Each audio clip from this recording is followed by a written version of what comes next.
सभी स्टूडेंट्स का OP sir study channel में हार्दिक रूप से स्वागत है। जैसा कि हमने पूर्व वीडियो में पढ़ा कि हमारा 9 to 12 क्या सिलेबस रहने वाला है, उसमें कौन कौन से टॉपिक्स है। इसके अलावा हमने पढ़ा जो टेंस है उसका बेसिक क्या होता है, उसका अर्थ क्या है और उसके प्रकार क्या है। उससे आगे हम बढ़ते हैं इस वीडियो के अंदर। तो देखिए, टेंस को समझने से पहले हमें कुछ बेसिक स्ट्रक्चर को जानना ज़रूरी है। इंग्लिश के अंदर जब भी हम कोई सेंटेंस बनाते हैं तो उसका बेसिक स्ट्रक्चर क्या होता है। देखिए, इंग्लिश के अंदर जब भी हम कोई वाक्य बनाएंगे तो उसका एक बेसिक फार्मूला होता है जो हर टेंस में एप्लीकेबल होगा, हर टेंस में काम आएगा, भले वो प्रेजेंट सिंपल हो, प्रेजेंट कंटिन्यूस हो, अथवा पास्ट का कोई हो या फ्यूचर का कोई हो, सभी के अंदर ये एप्लीकेबल होगा। तो देखिए, वो बेसिक फार्मूला क्या है जानते हैं। बेसिक फार्मूले के अंदर हम सबसे पहले सब्जेक्ट का यूज़ करते हैं, फिर वर्ब का यूज़, फिर ऑब्जेक्ट का यूज़ करते हैं। ठीक है, मतलब जो भी वाक्य हमारे सामने आएगा उसका हमें पहले सब्जेक्ट को पहचानना है, उसको सब्जेक्ट को सबसे पहले रखना है। सब्जेक्ट को रखने के बाद हम वर्ब को रखेंगे, वर्ब को रखने के बाद ऑब्जेक्ट को रखेंगे। जब भी बच्चे टेंस का अध्ययन करते हैं, पढ़ते हैं, तो उनके अंदर सबसे पहली डिफ़िकल्टी उनके सामने जो आती है वो यही है कि सब्जेक्ट क्या होता है, वर्ब क्या होती है एंड ऑब्जेक्ट क्या होता है। तो इस वीडियो के अंदर हम इसी बेसिक कंसेप्ट को क्लियर करने का प्रयास करेंगे।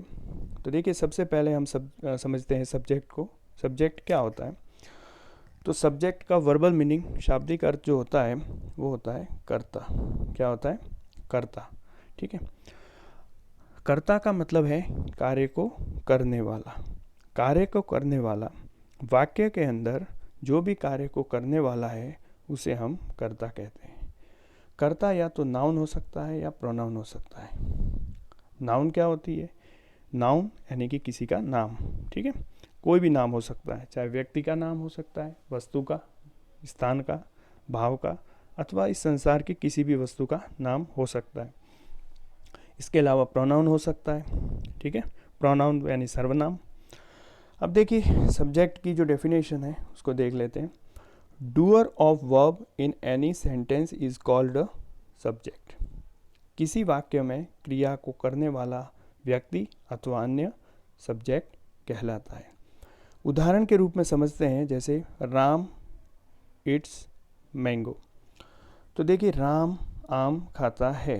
यहाँ पर इस वाक्य के अंदर जो काम हो रहा है वो खाने का हो रहा है। अब खाने का काम करने वाला व्यक्ति कौन है? राम है। तो इसलिए राम यहाँ पर सब्जेक्ट हुआ। इसी प्रकार देखें तो जैसे पक्षी उड़ता है, अब काम क्या हो रहा है? उड़ने का। कौन उड़ रहा है? पक्षी। तो पक्षी हो गया सब्जेक्ट। बर्ड फ्लाइज, तो इस प्रकार से बर्ड हो गया सब्जेक्ट। ठीक है, मैं खाना खाता हूँ, इसमें देखिए काम हो रहा है खाने का। कौन खा रहा है? मैं, तो मैं हो गया सब्जेक्ट। तो इस प्रकार किसी भी वाक्य के अंदर जो काम को करने वाला व्यक्ति या कोई अन्य जो भी है उसे सब्जेक्ट कहा जाता है। आई थिंक क्लियर हुआ होगा। इसके देखिए, इससे आगे बढ़ते हैं। तो जैसे हमें टेंस को समझने से पहले एक बात समझनी है कि जो प्रोनाउन होता है वो सब्जेक्ट के रूप में काम आ सकता है।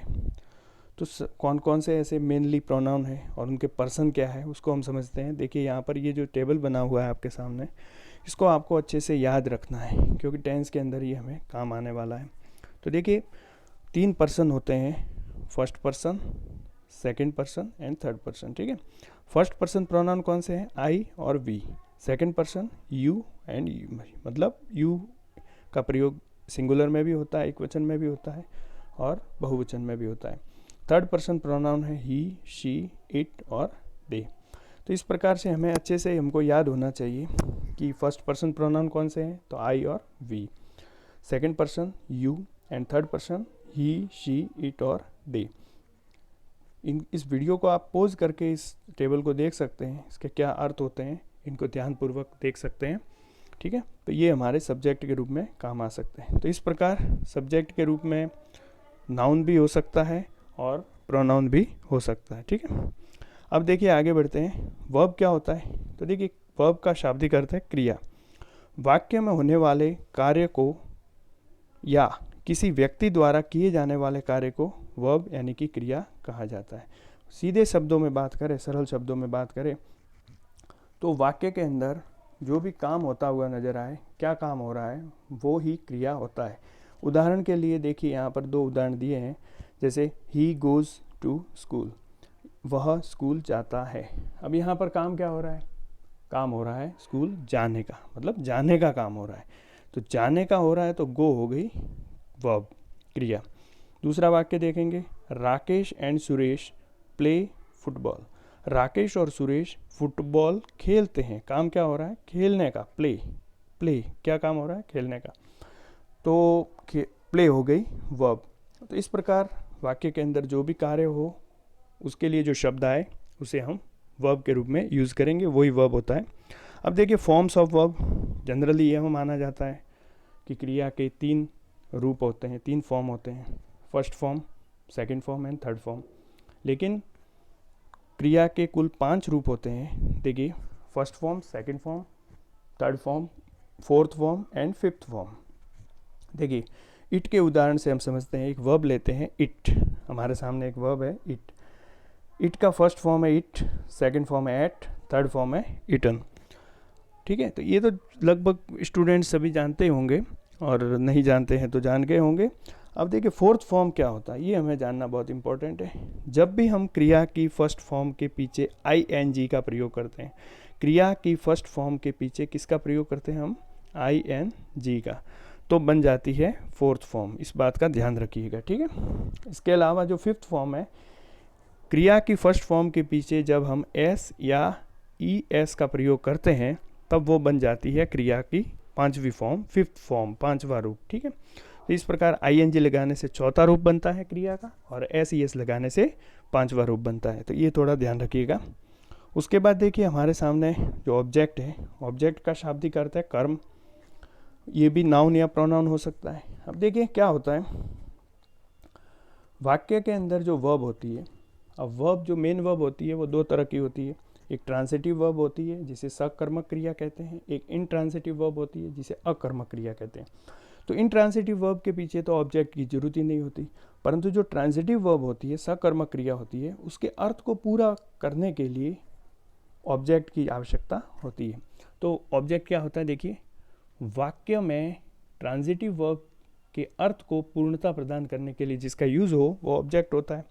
और सबसे बड़ी बात कि जो क्या और किसको का उत्तर दे, ठीक है, क्या और किसको का उत्तर दे वो ऑब्जेक्ट होता है।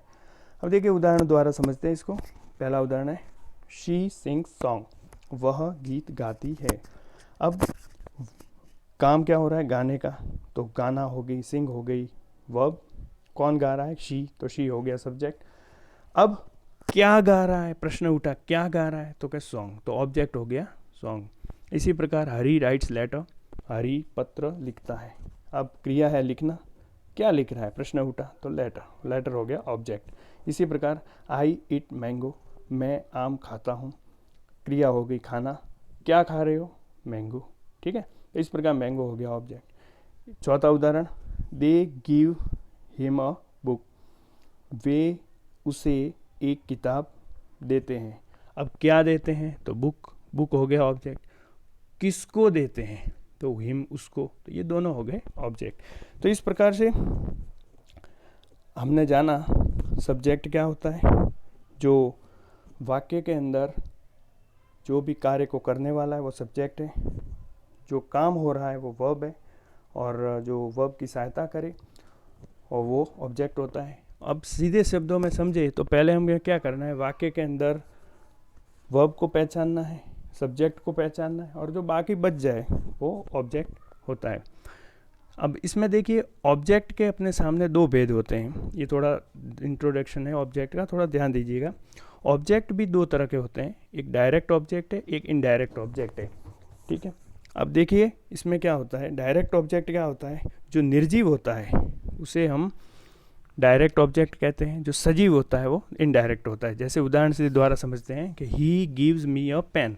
अब यहाँ पर 2 ऑब्जेक्ट, एक है मी और एक है पेन। अब बताइए इसमें मी यानी मुझको होता है। अब इसमें सजीव कौन सा है, तो मी सब्जेक्ट है, मी सब्जेक्ट है, ये सजीव है, ठीक है ना, मी सजीव है तो ये हो गया डायरेक्ट ऑब्जेक्ट, ठीक है। और जो पेन है वो निर्जीव है तो ये हो गया इनडायरेक्ट ऑब्जेक्ट। तो आशा है आप लोगों के डाउट्स क्लियर हुए होंगे और बेसिक्स क्लियर हुए होंगे। धन्यवाद।